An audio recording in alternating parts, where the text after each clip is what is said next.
Cette femme que vous voyez là est arrivée à l'hôpital avec des contractions en état d'urgence. Pour ceux qui ne savent pas ce que c'est des contractions, ce sont des douleurs qu'une femme reçoit qui annoncent l'arrivée du bébé qu'elle porte. Alors, cette femme a été tellement négligée et renvoyée par les urgences qu'elle a été obligée d'enfanter dehors sur un banc en plein hiver, au point où les lèvres de l'enfant à l'accouchement étaient bleues.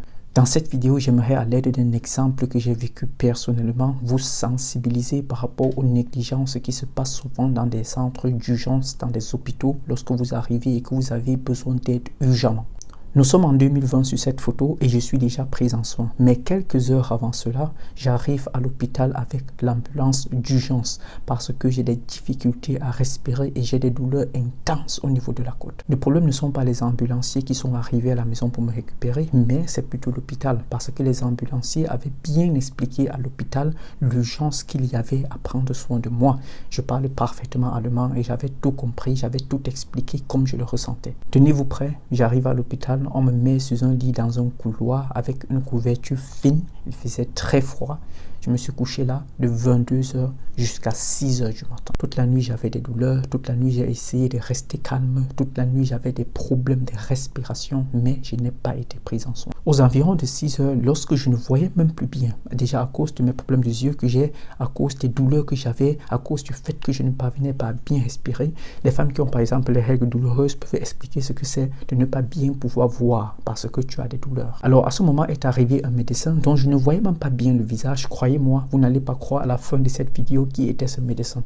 Il s'est mis à gronder tout le monde, a dit mais vous ne voyez pas qu'il souffre, vous ne voyez pas qu'il ne parvient pas à respirer. C'est là qu'il a pris l'oxygène, il l'a mis sur moi. Je me souviens plus très bien de ce qui s'est passé. Il y a eu des analyses rapides sur mon corps et directement ils m'ont amené en salle d'opération. Pour ceux qui se demandent ce dont je souffrais, c'est un truc très compliqué. Je vais vous afficher ça là, vous allez voir ça.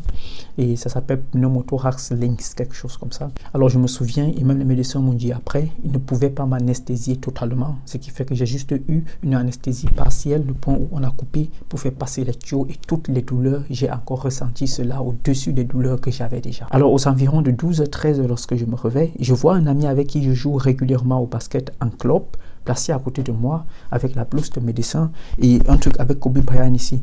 En ce moment, je me suis dit, peut-être je suis mort, je ne sais pas où je suis. Et lorsqu'il a vu la réaction de mon visage, croyez-moi, j'avais peur. Lorsqu'il a vu mon visage, il a souri, il a dit, t'inquiète pas, tu n'es pas mort. Et c'est là que mon ami m'explique qu'il travaille comme médecin-chef dans la station d'urgence de pneumologie. Si par la grâce d'Allah, mon ami n'arrivait pas à temps ce jour-là, peut-être je mourrais. Alors, quelle est l'erreur que j'ai commise? Quelle est la leçon que j'ai tirée de cela? La pire erreur que j'ai commise ce jour-là, c'était de garder mon calme et de garder le silence. Lorsque vous arrivez à l'hôpital d'urgence, surtout vous, personnes noires, je ne veux pas dire que c'est forcément du racisme, parce que des fois, même des personnes blanches sont négligées. Alors, lorsque vous arrivez à l'hôpital d'urgence, la première chose que vous devez faire, si vous avez l'énergie et la capacité de le faire, et que vous sentez l'urgence en vous, c'est de faire un scandale. Lorsque vous vous sentez négligé, direct, il faut faire un scandale. Il faut crier, il faut bavarder, il faut dire qu'on vous prenne en soin. Parce que si vous ne le faites pas, ils vont se dire que ça va passer, que vous avez la capacité en tant que noir de bien supporter les douleurs. Croyez-moi, ce que je vous dis, c'est la vérité. Il faut faire le scandale. C'est le seul langage que nombreux d'entre eux la comprennent. Ils ne vont pas appeler la police parce que la police ne va pas prendre une personne qui a besoin d'urgence pour l'amener au commissariat. Croyez-moi, quand vous allez faire le scandale, quel que soit ce qu'ils ont à faire, ils vont prendre soin de vous. Parce que votre vie, c'est ça qui compte. Si vous mourrez là, si vous ne faites rien que vous mourrez là, c'est vous qui perdez votre vie. Ils vont rester, ils vont continuer. C'est-à-dire qu'il faut faire le scandale qu'on prenne soin de vous. Il ne faut pas gérer que d'autres malades sont là ou bien ceci monte, cela descend. Si vous mourrez, vous allez mourir, d'autres malades vont vivre. C'est votre vie. Il faut crier, il faut bavarder, il faut faire le scandale. Lorsque j'ai demandé à mon ami pourquoi est-ce que je n'ai pas été prise en soin depuis, il m'a répondu que les médecins ont touché mon corps. Les premiers médecins, les ont touché mon corps. Ils n'ont pas senti vraiment l'urgence parce que j'avais un corps de sportif.